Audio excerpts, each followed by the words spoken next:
মানে আমি যদিও আমারে যদিও প্রশাসনে কিচ্ছু কর না, কিন্তু মানে আমার জামাইরে হেরাস করা মানে আমারে হেরাস করা, তার উপযুক্ত শাস্তি হইতো, এটা আমিও চাই।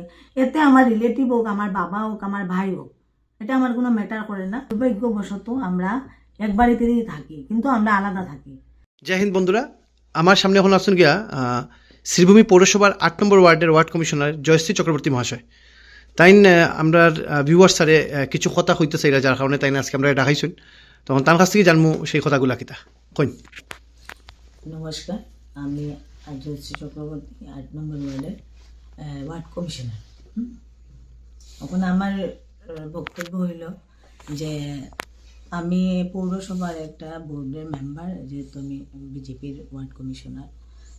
মানে গত নভেম্বরের 29 তারিখ আমরা পৌরসভার থেকে একটা মানে এফআইআর করা হয়েছে দুইজনের বিরুদ্ধে, যারা পৌরসভার তারা চাকরি করে, দুইজনের বিরুদ্ধে এফআইআর করা হয়েছে। তো এই বোর্ডের যে ডিসিশন বা chairman, vice chairman, executive officer বা পুরা বোর্ড মিলিয়া যে ডিসিশন নেওয়া হয়েছে যে ট্যাক্স নিয়ে কিছু একটা ম্যাটার আছে, যতটুকু আমি অতটুকু তো জানি না অফিসিয়াল ম্যাটার, যতটুকু আমরা জানি যে ট্যাক্সের নিয়ে কিছু একটা মানে হেরফের হয়েছে, এটার লেগা মানে এফআইআর করা হয়েছে বোর্ডের ডিসিশন অনুযায়ী। তো বোর্ডের ডিসিশনের মধ্যে আমিও তো একজন আছি এখানে। আর যে দুইজনের বিরুদ্ধে এফআইআর করা হয়েছে, তে মানে একজন আমার রিলেটিভ, হ্যাঁ, তে একজন রিলেটিভ বলতে গিয়ে আমার ঘরেরই একজন মেম্বার, হ্যাঁ। তে আমরা তো দেখুন দুর্ভাগ্যবশত আমরা এক বাড়িতেই থাকি, কিন্তু আমরা আলাদা থাকি। তে আলাদা খাই, আলাদা থাকি। আর আমার ঘরে দেখুন 2টা জিও ফাইবারও আছে। এক ঘরে তো দেখুন আমরা যদি একলগে থাকতাম তো একটা জিও ফাইবারই হয়ে যায় এক ঘর, কিন্তু আমরা 2টা জিও ফাইবার এখানে আছে, আমরা আলাদা আছি, গতিকেই আছি। ওটার লিগে দেখুন আমি কিতা কইতাম, মানে তাহলে তো মানে পুলিশে খুঁজিয়া ফান না তারা কই আছে বা কিতা মেইন মাত হয়েছে, দেখুন আমিও জানি না তারা কই আছে। তো যদি আমি জানতাম, আমি আমি পুলিশরে কইছি, ওসিরে কইছি, যদি আমি জানি আমি আপনার লোকেশন দিমু, বা আমার লগে কোনো কন্ট্যাক্টই নাই ওখান।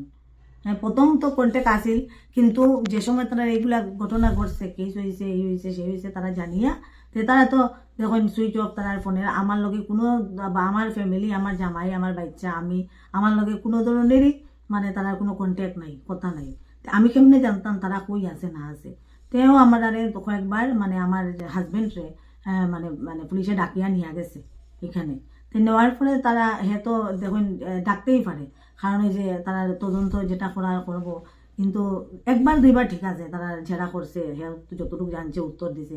বারবার দেখুন যদি এইরকম মানে হেরাস করা হয়, কিন্তু এটা হইলে কারণ হয়েছে আমার জামাই একটা পেশেন্ট, হার্টের পেশেন্ট, হার্টে স্টেন্ট লাগানো। এরপরে আমি তারারে বারবারই কইছি যে আমার জামাই অসুস্থ, সুগার, প্রেশার, নানান সমস্যা আছে, এগুলা ম্যাটার নিয়ে এমনি মেন্টাল একটু প্রবলেম হয়ে গেছে। এরপরে লাস্টে যেদিন অসুস্থ আরও হইল, থানাতের মধ্যে অসুস্থ হয়েছে, হওয়ার পরে আমি শিলচর করিমগঞ্জে আমি প্রথম নিয়ে গেলাম হসপিটালে। তারা ইসিজি করিয়া তারা দেখলো যে এখানে তো হইতো না, যেহেতু হার্টের প্রবলেম, শিলচর লইয়া যাই। তখন আমি লগালগ শিলচর নিয়ে গেছি। শিলচর নিয়ে ট্রিটমেন্ট চলছে, মাইনর অ্যাটাক হয়েছে, হার্ট অ্যাটাক। আমি যে তাই ডাক্তার দেখাইছি বা হেয়ার ট্রিটমেন্টও আছে, আন্ডার ট্রিটমেন্ট হেয়ার, ওই তখন ডিএলকে ম্যাক্স দিল্লিত হেয়ার ট্রিটমেন্ট চলে। আমি গত ডিসেম্বরে আমার যাওয়ার কথা আছে হেয়ার চেক আপের লিগা, কিন্তু এই ঘটনার লিগে আমি তো যেতে পারছি না। তো যাই হোক, ওই দেখুন কিছুদিন আগে যে অসুস্থ হয়েছে, আমি এখান থেকে শিলচর নিয়ে গেছি। শিলচর নেওয়ার পরে মানে মাইনর অ্যাটাক হয়েছে, হার্ট অ্যাটাক হয়েছে, এটার এই দেখুন কাগজ। এটার লিগা আমি যে কোনো কিচ্ছু মিথ্যা এখানে কইলাম, এরকম কিচ্ছু নাই। দেখুন আজকে দেখুন মানে যে দোষী, হ্যাঁ, হেরে খুঁজাও, হেরে শাস্তি দেওয়াও, যদি আইন মানে তদন্ত অনুযায়ী যেটাই মানে যেই দোষী হইব, হ্যাঁ, তার উপযুক্ত শাস্তি হইতো, এটা আমিও চাই। এতে আমার রিলেটিভ হোক, আমার বাবা হোক, আমার ভাই হোক, এটা আমার কোনো ম্যাটার করে না।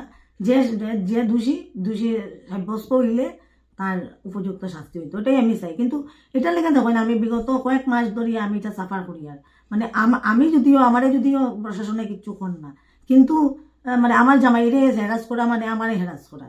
আমার জামাই অসুস্থ, এটার লেগে যদি কোনো কিছু হয়, এটার লেগে লাইবল খেয়ে থাকবো। দেখুন আমি অতদিন কিচ্ছু মারছি না, কারণ ওই যে আমি সবরেই জানাইলাম কথাটা।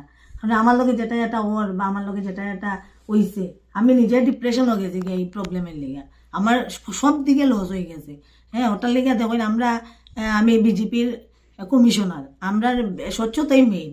আমরা যদি এরকম যদি কিছু হয়, এটা আমিও চাইতাম না যে আমি এটা লুকাইয়া এটা মানে দোষীরে বাঁচাই লইতাম, এটা আমি কোনোদিনও চাইতাম না। অতএব দেখুন আমি চাই যে আমারে যাতে মানে ইয়ে করা হয় না, কারণ হচ্ছে আমি তো জানলে আমি নিজে কইতাম, আমি তো জানি না বা আমার জামাইও জানে না। আর আমি তখন গড়ো একলা মেয়ে মানুষ, আমার তো ফ্যামিলির আর্নিং সোর্স আমার হাজব্যান্ড, আমার তো আর আমি তো নিজে জব করি না, আমি তো কমিশনার, আমি পাবলিকে কাজ করার লেগে আমি কমিশনার হয়েছি। অতএব আমি তো পাবলিকের সার্ভিস দিই, আমার তো কোনো রুজি রোজগার নাই, ইনকাম নাই। আমার যদি জামাই অসুস্থ হইয়া বিছনাত থাকে বা এগুলা হ্যারাসমেন্টের শিকার হয়, তখন আমি আমার সংসারটা চলবো কেমনে? বুঝছি না, হ্যাঁ তখন চাকরি করে না যে আমার বেতন ইয়া ঢুকবো মান্থলি, হ্যাঁ তো বাইরে হইলে রোজগার করতো, হ্যাঁ প্রফেশন কন্ট্রাক্টারি। তখন কন্ট্রাক্টার মানুষ যদি গড়ে থাকে এরকম হইব নি, কই বা হ্যাঁ অসুস্থ হইয়া মেডিকেলও থাকে এরকম হইব নি। ওটার লিগে দেখুন আমি চাই যে আমি পাবলিককেও কইলাম কথাটাই। আর আর আমি আমি তো পৌরসভার সঙ্গেই আছি, আমি তো আর বোর্ডের বাইরে নাই, আমি তো বোর্ডের ডিসিশনের লগে আমিও আসলাম। অতএব দেখুন আমি এগুলা জিনিস জানিও না, জানতে চাইও না।